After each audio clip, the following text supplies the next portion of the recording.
Welcome to Operation Research. This video contains the reflection spot.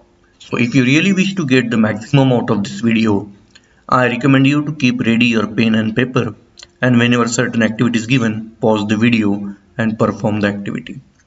At the end of this topic, you should be able to understand the concept of sequencing model, understand the terminology related to sequencing model, determine the sequence of n jobs for two machines, determine the minimum elapsed time, determine the idle time for each machine.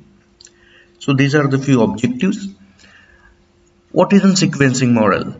Let us assume that we wish to manufacture these 5 components, which are kind of gears A, B, C, D, E, having different time required to produce, and each of them should go through two different machines.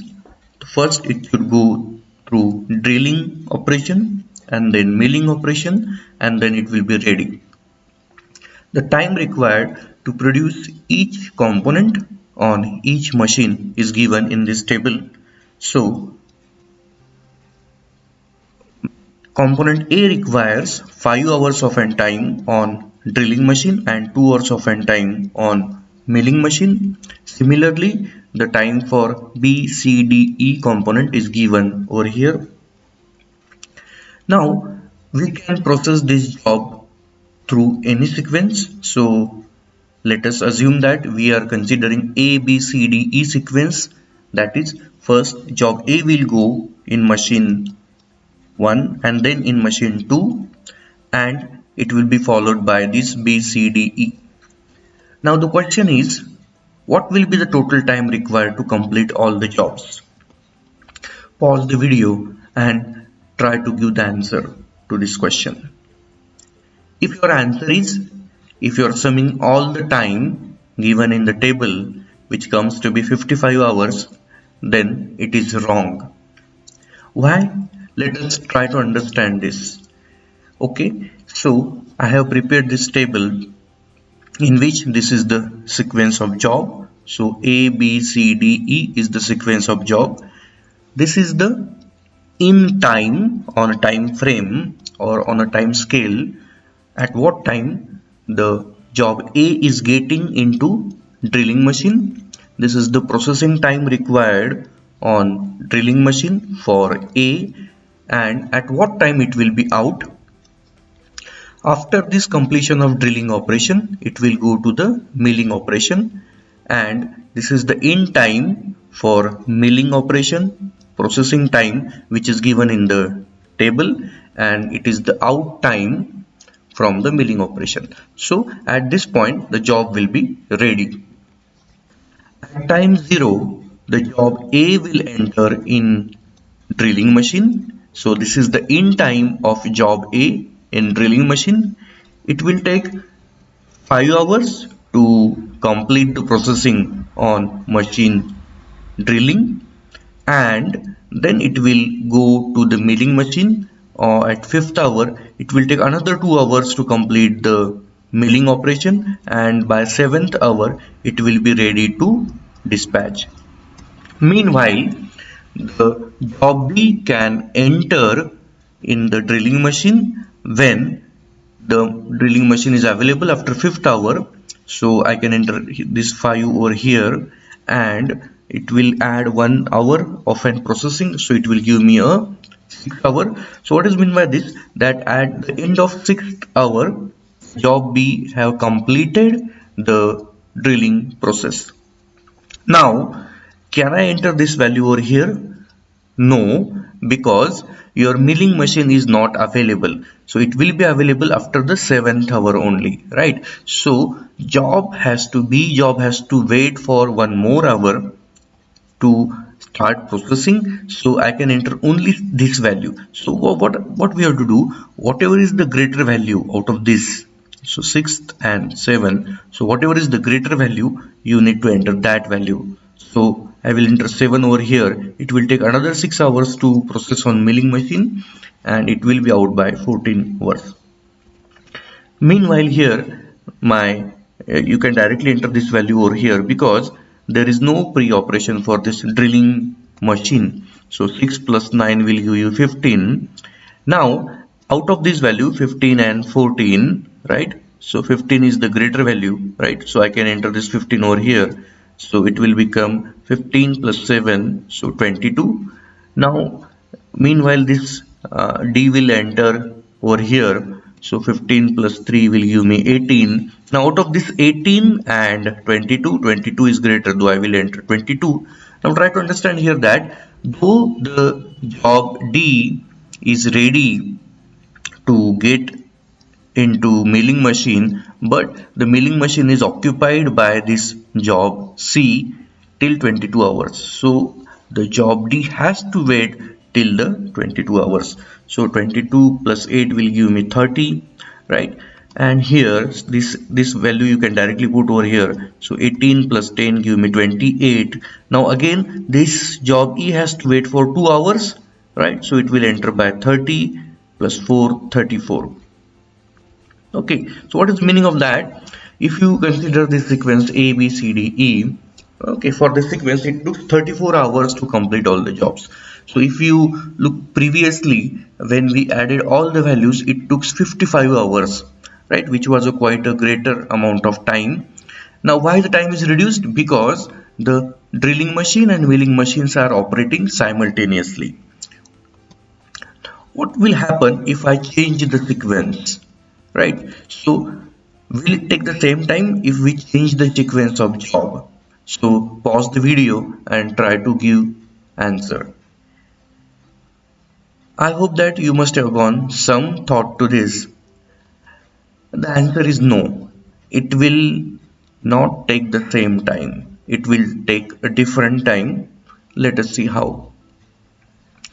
If the time is going to change, if I change the sequence, then how do I find a minimum sequence, or what will be the sequence that will take me a minimum time to process all the job, right? So here is a procedure to do that, or rather this is the aim of our sequencing problem, for which what we need to do is that this is the table given in the question, and this is the machine which is need to be processed first, right? So the jobs are initially going to get processed on drilling machine and then on milling machine. Okay, so we have to maintain this order, and there are 5 jobs, so I took this 5 blank squares over here.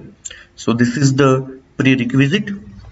Now what I will go, I will find out the minimum time in this table, right? So these are the processing time given on various machines for various jobs. So out of this I could find out that this one is having the minimum time. And what is that one? One represents a time required for job B on drilling machine, right? So what I will do, I will put this B right over here, right? So this is the drilling machine, this is the drilling machine, so I am putting this B over here, right? So next I will search, and what will happen, now as I have taken the B right over here, I will remove from this table, so I will just mark cross to it. Now again I will start searching for the next smallest amount of time. Okay, so it is the 2 and it is on milling machine. So what I will do, I will put this A because it is related to A over here, right? Try to understand this, right? Because this is the milling machine operation, right? So this is the milling machine operation. Okay, now and I will put cross over here because now I don't need to consider these two things. Now out of remaining things, what is the smallest thing? So 3 is the smallest, which is related to D, and again which is related to drilling operation. So D will come over here and I will cross it. Out of 2 remaining, the minimum time is 4, right? So 4 is again related to milling machine, right? So this is related to milling machine and it is related to job E. So I will put E over here, right? And I will cross it. Now there is, I don't have much of the option, right? So I will put C over here because that is the only thing remaining. Now let us calculate the total elapsed time for this sequence, because we have calculated that this is the sequence which will take the minimum time, right?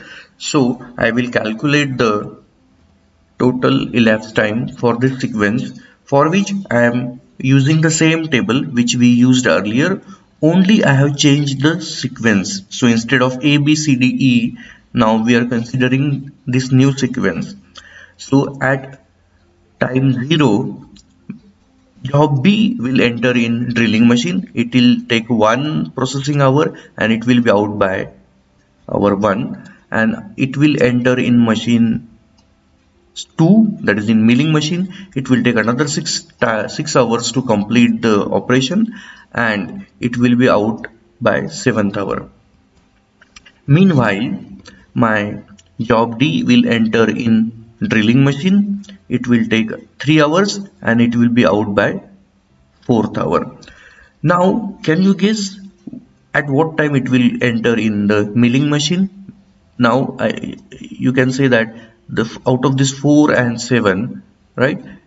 The 7 is greater value, so it will enter here at 7th hour. Why? Because though the job D can enter at end of 4th hour, but this milling machine is occupied by this job B. So the job D has to wait till the job B is completed, and then only it can enter in the milling machine. So 7 plus 8 will give me 15. Here again you can directly take this value over here, right? So 4 plus 9 will give me 13. Again this C has to wait for 2 hours, right? So out of this 15 and 13, the greater value is 15, so I will enter the greater value. So 15 plus 7, 22. Again here 13 plus 10, 23, right? So now here you can see that I can directly put this 23 over here now, because my uh, machine is ready, milling machine is ready by 22 hours only, and rather machine has to now wait for the job. So here it will come 23, so 23 plus 4, it will give me the 27. Now here 23 plus 5, 28, right? And again like machine has to again wait for the job, because machine is ready by 27th hour, but job is ready by 28th hour. So 28 plus 2, 30. Now what is this 30? 30 is the total elapsed time. So this is the time required to complete the processing of all these jobs through these two machines. Now have you noticed that the for sequence A, B, C, D, E, it took 34 hours, right? And now it is taking only 30 hours. So there is a reduction of 4 hours in total processing time only if we change the sequence, right? Let us calculate the idle time for drilling machine and milling machine. So what is an idle time? Idle time is the time when machine is not performing any operation. So either it has completed the job and it don't have any job, or it is waiting for the job, right? So when machine is not performing anything, that is the idle time. So for drilling machine, it started working on from 0 hours, right? Okay, and it was working till 28 hours, right? But total processing time took 30 hours, right? Okay, so it was idle for only last 2 hours. So I can say that the idle time for drilling machine is 30 minus 28. So this is the, what is 30? 30 is the total processing time, and actually our drilling machine stopped working at this 28th hour. So 30 minus 28, it will give me 2 hours. So we can say that the idle time for drilling machine or first machine is 2 hours. Now, if we wish to calculate the idle time for milling machine, that is the second machine, we have to prepare the small table. Okay. Now you can say that at this point, right, what is happening over here, that the job B is entering in this drilling machine, right? But when the drilling machine is processing job B, the milling machine was idle.